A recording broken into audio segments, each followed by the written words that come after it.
Euh, il est évident que dans la littérature sur le coaching, il y a un grand nombre d'auteurs, si ce n'est pas tous les auteurs qui mentionnent, qui suggèrent, qui mentionnent l'importance de la qualité de la relation de coaching, au même titre que dans une relation thérapeutique. Hein, c'est mentionné comme étant un facteur très important.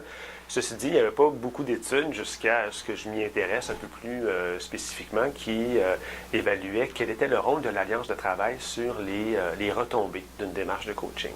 Donc, moi, dans des études que j'ai faites dans le cadre de mes recherches doctorales, je me suis intéressé à regarder quel était le rôle de l'alliance de travail. Quel était le rôle qu'il jouait? Est-ce que c'était un rôle? Est-ce que c'était un prérequis? Est-ce que c'était un nice to have, comme on peut dire en bon français, quelque chose qui avait son importance, qui facilitait les retombées, ou c'était plus que ça?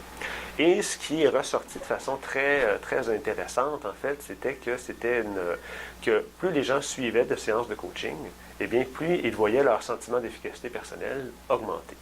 Et quand on venait regarder et mettre la loupe de façon un peu plus précise sur la qualité de l'alliance de travail, et quand je parle de qualité d'alliance de travail ici, on parle de relations. Moi, j'ai utilisé un concept qu'on voit de plus en plus fréquemment qui s'appelle l'alliance de travail dont je vous parle depuis tout à l'heure, qui a 3 sous-éléments, c'est-à-dire à quel point est-ce que mon coach et moi nous entendons sur les objectifs à poursuivre dans le cadre de la démarche, à quel point est-ce qu'on s'entend sur les moyens pour atteindre ces objectifs-là, et finalement, quelle est la qualité du lien qui nous unit. Et donc, c'est une évaluation de ces trois éléments-là.